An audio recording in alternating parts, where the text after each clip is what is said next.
베네수엘라 수도 카라카스 상공에 미군 헬리콥터가 떴습니다. 특수부대가 강화했죠. 니콜라스 마두로 대통령 부부 생포됐어요. 그대로 미국행입니다. 전 과정이 수시간 만에 끝났어요. 베네수엘라 방공망은요, 한 발도 못 쐈습니다. 러시아제 최신 방공 시스템 S-300 레이더 연결조차 안 된 상태였어요. 미국 국방장관 피트 헤그세스는 며칠 뒤 이렇게 말했죠. 그 러시아제 방공 시스템이 별로 잘 작동하지 않은 것 같다. 이게 열흘 전 일입니다. 주권국가 수도 한복판에서 벌어진 일이에요. 그리고 지금 트럼프는 멕시코를 보고 있습니다. 왜 멕시코일까요?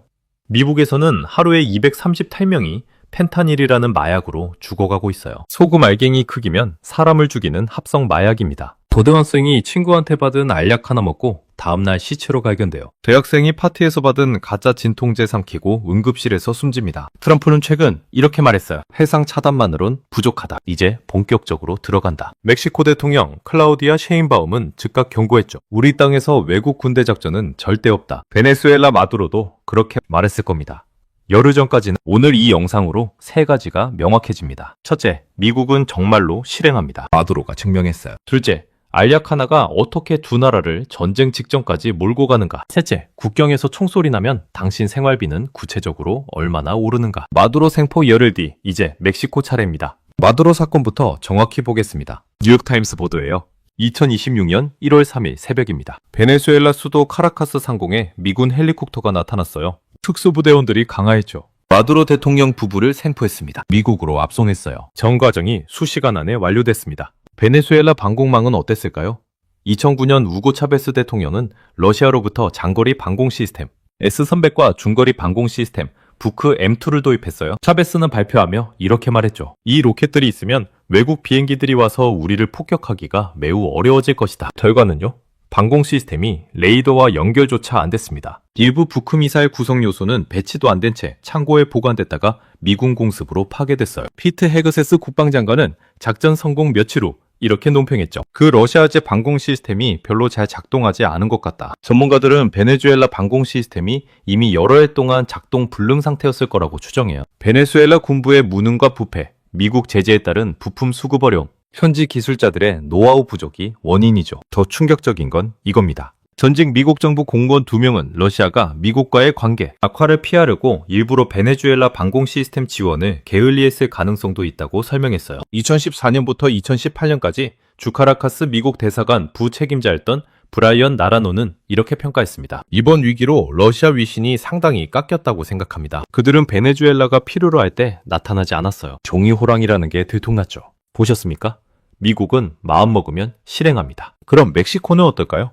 트럼프가 꺼낸 카드를 보겠습니다. 백악관이 올해 1월 20일 발표한 대통령 행정명령이에요. 카르텔 및 기타 조직의 외국 테러 조직 지정, 마약 카르텔을 알카에다, IS와 같은 급으로 올린다는 뜻입니다. 워싱턴 DC 국토안보 분야 20년 경력 변호사 제임스 코닌스 씨는 이렇게 설명해요. 이 행정명령으로 게임 룰이 바뀝니다. 어제까지 범죄 조직이 오늘부터 테러 조직이에요. 범죄자는 재판에 넘기지만 테러리스트는요? 드론으로 제거합니다. 캘리포니아 국경 30km 거리에 사는 32살 물류관리자 앤드루 첸 씨 이야기예요. 그는 멕시코 티후아나 공장에서 넘어오는 전자부품을 미국 전역에 배송하죠. 작년까지 국경 통과는 30분이었어요. 지난주부터 분위기가 이상합니다. 검색 강화되고 군인들 늘어나고 어제는 4시간 걸렸어요. 고객사가 연락왔죠? 납기 못 맞추면 위약금이래요. 여기서 중요한 팩트 하나. 미국 멕시코 국경을 매일 수만 대 트럭이 넘나듭니다. 이 흐름이 단 하루만 막혀도 양국 경제에 균열이 가요. 테러 지정의 실질적 효과는 3가지예요. 첫째, 금융폭탄입니다. 전 세계 은행에서 거래가 차단돼요. JP모건도 HSBC도 관련 계좌를 즉시 동결하죠. 둘째, 법적 지름길이에요. 기존엔 영장, 체포, 송환, 재판에 6개월 걸렸어요. 테러리스트는요? 드론 한 대면 됩니다. 셋째, 북제법 회색지대예요. 우리는 테러리스트를 치는 것이지 멕시코를 공격하는 게 아니다. 텍사스 국경경비대 15년 근무한 마리아 곤살레스 대위는 말합니다. 현장에서 보면 카르텔은 군대예요. 최신 무기, 통신 장비, 군사 훈련까지 받았어요. 하지만 멕시코 시민들 사이에 숨어있죠. 이들을 공격하면 민간인 피해는 불가피합니다. 문제는 정밀 타격이 실제로는 얼마나 정밀하지 않다는 거예요. 2003년 이라크 침공 초기 미국은 외과 수술식 정밀 타격이라고 했어요. CNN에서는 첨단 무기가 건물 하나만 정확히 파괴하는 영상을 내보냈죠. 실제로는요? 민간인 사상자 수만 명 나왔어. 병원이 폭격당하고 학교가 무너지고 결혼식장이 불탔습니다. 보셨습니까? 정밀 타격은 전쟁 초반에만 정밀해요. 멕시코 입장은 더 복잡해요. 클라우디아 셰인바움 대통령은 취임 3개월 차예요. 멕시코 역사상 첫 여성 대통령이고 지지율은 60%로 높습니다. 그런데 미국이 자기 나라 영토를 폭격한다? 정치 생명이 끝나는 거죠. 멕시코시티 정치학 교수이자 전 외교부 차관 카를로스 리베라 씨는 이렇게 분석해요. 셰인바움 대통령에게는 선택지가 없어요. 만약 미군 작전을 묵인하면 즉시 탄핵 대상이 됩니다. 멕시코 헌법 33조는 외국 군대의 작전을 명시적으로 금지하거든요. 애리조나 투손에 있는 자동차 부품 제조업체 CEO 리처드 밀러 씨는 이렇게 말합니다. 우리는 저스틴 타임 시스템이에요. 납기가 딱 맞아떨어지게 설계됐어요. 그런데 국경에서 6시간씩 묶이면요. 전체 생산 라인이 멈춥니다. 하루 손실이 50만 달러예요. 플로리다 조립대 국제무역 전문경제학 교수 수잔리 박사는 이렇게 경고해요. 미국 멕시코 무역 규모는 연간 6,800억 달러예요. 이게 10%만 감소해도 미국 GDP가 0.3% 떨어져요. 30%가 감소하면요. 경기 침체가 시작됩니다. 그런데 트럼프는 왜 이런 경제적 위험을 감수할까요? 답은 하나예요. 펜타닐입니다. 펜타닐이 정확히 뭐길래 나라 전체를 뒤흔댈까요? 미국 질병통제예방센터 최신 데이터부터 보겠습니다. 2024년 약물 과다 복용 사망자는 약 8만 7천 명이에요. 전년 대비 24% 감소했죠. 정부는 큰 폭 감소라고 발표했어요. 그런데 계산을 해볼게요. 8만 7천 명을 365일로 나누면 하루 238명입니다. 매일 아침 일어나면 미국 어딘가에서 238명이 전날 밤 약물로 죽어 있어요. 이게 365일 반복됩니다. 큰 폭 감소했는데도요. 더 무서운 사실이 있어요. 사망자의 대다수가 합성 오피오이드, 특히 불법 펜타닐 때문이라는 거예요. 펜타닐은 모르핀보다 50배 강합니다. 2mg이면 성인 1명을 죽일 수 있어요. 소금 알갱이 서너 개 정도예요. 오하이오주 콜럼버스에서 19살 딸을 잃은 마이크 톰슨 씨의 증언을 들어볼게요. 우리 딸 에밀리는 대학교 2학년이었어요. 성적도 좋고 친구들도 많았죠. 어느 날 친구 생일 파티에 갔어요. 누군가 알약을 돌렸대요. 파란색 알약이었고 다들 진통제라고 했답니다. 에밀리는 두통이 있어서 하나 먹었대요. 30분 뒤 쓰러졌고 친구들이 911에 신고했지만 이미 늦었어요. 다음날 기숙사 침대에서 차갑게 식어 있었습니다. 부검 결과 펜타닐이 검출됐어요. 제약회사가 만든 진짜 진통제가 아니라 카르텔이 만든 가짜였던 거죠. 이게 바로 펜타닐이 작동하는 방식이에요. 진짜처럼 보이는 가짜로 일상 속에 침투합니다. 로스앤젤레스 카운티 응급의료센터 수석응급의 사라 김 박사는 매일 과다복용 환자를 봐요. 10년 전만 해도 응급실에 오는 과다복용 환자는 헤로인 중독자, 노숙자였어요. 지금은요? 고등학생, 대학생, 회사원이에요. 본인이 마약한다는 자각도 없어요. 친구가 준 알약, 온라인으로 산 진통제, 이런 걸 먹고 와요. 겉보기엔 정품이에요. 하지만 속은 치명적이죠. 문제는 이 공포가 중산층 가정을 직격했다는 거예요. 더 이상 마약은 빈민가 문제가 아닙니다. 교회 주택가, 좋은 학군, 안전한 동네에서도 터져요. 공포가 전염되면서 정치 에너지가 폭발하죠. 부모들이 시위를 하고 의원들에게 전화를 걸고 언론이 특집을 내보내요. 우리 아이들을 지켜달라고 외칩니다. 여기서 중요한 팩트 하나. 사망자 숫자는 최근 감소 추세지만 펜타닐이 과다복용 사망의 주범이라는 구조는 전혀 바뀌지 않았어요. 문제는 양이 아니라 유통 경로의 교묘함이에요. 그럼 이 펜타닐은 어디서 올까요? 공급망을 따라가 보겠습니다. 1단계. 중국이에요. 펜타닐 제조에 필요한 화학 원료 대부분이 중국 화학 공장에서 만들어져요. 합법 제약 용도로 수출된다는 명목이죠. 2단계, 멕시코예요. 이 원료가 컨테이너선을 타고 멕시코 태평양 연안 항구에 도착합니다. 시날로아 카르텔, 할리스코 신세대 카르텔 같은 조직이 이 원료를 받아요. 3단계, 제조입니다. 멕시코 북부 사막지대에 숨겨진 공장에서 펜타닐이 생산돼요. 이 공장들은 이동식이에요. 한 달 만들고 장소로 옮기죠. 추적이 거의 불가능합니다. 4단계, 밀반입이에요. 완성된 펜타닐은 알약, 분말, 액체 형태로 미국 국경을 넘어요. 5단계, 유통입니다. 미국 전역에 퍼진 유통망이 펜타닐을 받아요. 멕시코 가달라하라에서 15년간 마약 카르텔을 취재한 저널리스트 후안 마르티네스 씨는 이렇게 설명하죠. 시날로아 카르텔의 물류 시스템은 아마존 수준이에요. 실시간 재고 관리, 배송 추적, 고객 피드백까지 받아요. 이건 범죄 조직이 아니라 다국적 기업입니다. 보셨습니까? 카르텔은 단순한 총든 갱단이 아니에요. 글로벌 공급망을 가진 산업이죠. 트럼프 입장에서는 어떨까요?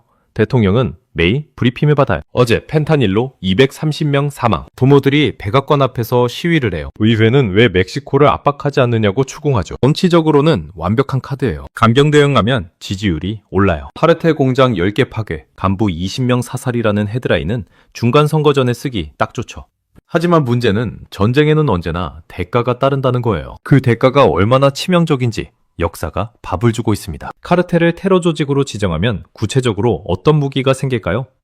워싱턴 DC 재무부 원직 관료 출신 변호사 에밀리 천 씨는 15년간 테러 자금 차단 업무를 했어요. 테러 조직으로 지정되는 순간 전 세계 은행 시스템에 빨간불이 켜져요. JP모건, HSBC, 도이치뱅크 같은 글로벌 은행들은 즉각 관련 계좌를 차단합니다. 국제송금 네트워크 스위프트에서 추방돼요. 이건 경제적 사형 선고예요. 금융제재는 3단계로 작동해요. 1단계 계좌 동결입니다. 명단에 오른 순간 전 세계 모든 은행에서 거래가 중단돼요. 2단계 자산 압류예요. 미국 내 부동산, 차량, 사업체, 주식 계좌가 모두 압류됩니다. 3단계 거래 차단입니다. 카르텔과 거래하는 제3자도 처벌받아요. 이게 바로 2차 제재죠. 뉴욕 금융 전문 변호사 제임스 박 씨는 이렇게 말합니다. 2차 제재가 진짜 무서운 거예요. 카르텔 조직원 가족이 운영하는 식당에서 밥 먹어도 걸려요. 그 식당에 식자재 납품하는 업체도 걸립니다. 공포가 전염되는 거죠. 보셨습니까? 금융 무기는 미사일보다 치명적이에요. 그런데 역설이 있어요. 돈을 막으면 카르텔이 더 위험해질 수 있어요. 콜롬비아 사례를 보겠습니다. 1990년대 메데인 카르텔 보스 파블로 에스코바르를 압박했을 때 무슨 일이 벌어졌을까요? 에스코바르는 콜롬비아 정부에 협상을 제안했어요. 나를 감옥에 가둬도 좋다. 대신 미국 송환만 막아달라. 정부가 거부하자 에스코바르는 전쟁을 선포했죠. 1년 동안 콜롬비아에서 판사 40명, 경찰 500명, 민간인 수천 명이 죽었어요. 정부 청사가 폭파되고 여객기가 폭파됐습니다. 결국 에스코바르는 1993년 사살됐지만 그 과정에서 나라가 피로 얼룩졌죠. 여기서 중요한 팩트 하나. 에스코바르가 죽자 메데인 카르텔은 무너졌어요. 하지만 칼리 카르텔이 그 자리를 차지했죠. 조직은 바뀌었지만 코카인 유통량은 오히려 늘었어요. 하버드대 케네디 스쿨 국제안보 전문가 린다 고메즈 교수는 이렇게 경고합니다. 조직 범죄는 기업과 달라요. CEO 한 명 잡는다고 회사가 망하지 않아요. 2인자가 올라오죠. 카르텔도 똑같아요. 보스 죽으면 후계자가 더 잔인해져요. 힘을 증명해야 하니까요. 국제법 문제는 더 복잡해요. 2011년 미국은 파키스탄 영토에서 오사마 빈라덴을 사살했어요. 파키스탄 동의 없이 특수부대를 보냈죠. 파키스탄은 유엔에 항의했어요. 이건 주권 침해다. 전쟁 행위다. 미국은 이렇게 답했죠. 빈라덴은 테러리스트다. 우리는 자위권을 행사했다. 결과는 어땠을까요? 미국과 파키스탄 관계가 10년 넘게 냉각됐어요. 파키스탄은 아프간 전쟁 보급로를 차단했습니다. 미국은 수십억 달러 더 들여서 다른 경로를 만들어야 했어요. 그런데 멕시코는 파키스탄과 완전히 달라요. 파키스탄은 미국과 1만 킬로미터 떨어져 있어요. 멕시코는 3천 킬로미터 국경을 맞대고 있죠. 파키스탄은 미국 무역의 0.5%예요. 멕시코는 15%입니다. MIT 국제정치경제학과 교수 마이클 샌더슨 박사는 이렇게 분석해요. 멕시코와 전쟁은 경제적 자살이에요. 하루 17억 달러 무역이 끊기면 미국 GDP가 연간 0.8% 떨어져요. 이건 2008년 금융위기 수준 충격입니다. 가장 뼈아픈 교훈은 멕시코 자체 경험이에요. 2006년 멕시코 칼데론 대통령의 마약 전쟁입니다. 군대 5만 명을 투입했어요. 주요 카르텔 보스 37명을 체포하거나 사살했죠. 성공처럼 보였어요. 하지만 실제로는 재앙이었어요. 큰 조직이 무너지자 작은 조직들이 난립했죠. 시날로아, 로스제타스, 걸프, 후아레스, 티우아나 카르텔이 영역전쟁을 벌였어요. 2007년부터 2012년까지 6년간 12만 명이 죽었습니다. 한 해 평균 2만 명이에요. 보셨습니까? 큰 악당을 없애면 더 많은 작은 악당이 생겨요. 칼데론 정부 당시 국방부 차관이었던 리카르도 헤르난데스 씨는 은퇴 후 이렇게 고백했어요. 우리는 전쟁을 이길 수 없다는 걸 2년 만에 깨달았어요. 하지만 멈출 수도 없었죠. 이미 너무 많은 피를 흘렸고 국민에게 승리를 약속했으니까요. 결국 6년을 더 싸웠고 아무것도 바뀌지 않았습니다. 문제는 시작은 할 수 있지만 멈추는 건 10배 어렵다는 거예요. 그럼 미래는 어떻게 펼쳐질까요? 향후 2년간 어떤 시나리오가 펼쳐질까요? 3가지를 보겠습니다. 시나리오 1. 통제 불능 확전입니다. 2026년 6월 미국이 멕시코 소노라주 카르텔 거점에 대규모 공습을 감행해요. 드론 20대와 전투기 6대가 동원되죠. 미 국방부는 정밀 타격으로 민간인 피해 최소화라고 발표해요. 하지만 현장은 달랐어요. 카르텔 공장 옆에 민간 주택가가 있었죠. 폭발로 건물이 무너지고 민간인 23명이 죽어요. 그중 어린이가 7명이에요. 멕시코 전역에서 반미 시위가 폭발합니다. 멕시코 시티에서 100만 명이 거리로 나와요. 미국 대사관이 포위되죠. 셰인바움 대통령은 유엔 긴급안보리를 소집해요. 중국과 러시아는 미국 규탄 결의안을 제출합니다. 3개월 뒤 카르텔의 보복이 시작돼요. 텍사스 엘페소 쇼핑몰에서 차량 폭탄이 터져요. 19명이 죽어요. 애리조나 토성경찰서가 로켓포로 공격받죠. 국경도시 주민들이 공포에 떨며 내륙으로 이주합니다. 미국 정부는 국경에 정규군 3만 명을 배치해요. 사실상 전시 상태죠. 무역이 90% 끊겨요. 월마트, 타겟 같은 대형마트에서 멕시코산 제품이 사라져요. 아보카도, 토마토, 딸기 가격이 3배로 뛰어요. 자동차 공장들이 줄줄이 멈춰요. GM 디트로이트 공장이 부품 부족으로 생산을 중단해요. 테슬라 텍사스 공장도 가동률이 30%로 떨어지죠. 실업자가 50만 명 늘어나요. 미시간대 경제학과 교수 데이비드 스탄 박사는 이렇게 경고합니다. 미국 멕시코 무역 중단은 2008년 금융위기와 비슷한 충격파를 만들어요. GDP 성장률이 마이너스 2%로 떨어지고 실업률이 8%로 뛰어요. 인플레이션은 다시 6%로 올라가죠. 1년 뒤 양국 모두 지쳤지만 멈출 수 없어. 펜타닐 유통은 줄어들지 않았어요. 오히려 중미 경로가 활성화되면서 과테말라, 온두라스를 거쳐 들어와요. 전쟁은 중미 전체로 번져요. 시나리오 2. 저강도 지속 긴장입니다. 미국은 전면 공습 대신 선택적 암살 작전을 선택해요. CIA와 특수부대가 멕시코 영토 내에서 비밀 작전을 수행하죠. 카르텔 고위 간부를 타깃으로 한 달에 한두 명씩 제거해요. 멕시코 정부는 공식적으로는 모른 척해요. 하지만 국민은 알아요. 야당은 셰인바움 정부를 미국 앞잡이라고 공격하죠. 지지율이 급락해요. 카르텔은 맞대응해요. 미국 내 조직원들에게 조용한 보복, 명령을 내려요. 검사, 판사, DEA 요원들이 표적이 되죠. 6개월간 연방검사 3명, 판사 1명, DEA 요원 5명이 암살당해요. 국경도시들은 유령도시가 돼요. 엘페소 인구가 20% 줄어들어요. 부동산 가격이 폭락하죠. 학교가 문을 닫아요. 병원 의사들이 떠나요. 무역은 완전히 끊기지 않지만 50% 줄어들어요. 기업들은 멕시코 리스크를 가격에 반영해요. 모든 제품 가격이 평균 15% 올라요. 중산층 가게가 직격탄을 맞죠. 애틀랜타에 사는 4인 가족 주부 제니퍼 로페즈 씨는 이렇게 말해요. 작년엔 한 달 식료품비가 $800였어요. 지금은 $1,100에. 똑같이 사는데 $300가 더 나가요. 남편 월급은 그대로인데 물가만 오르니까 저축을 까먹고 있어요. 이 상태가 2년 이어져요. 전쟁도 아니고 평화도 아니에요.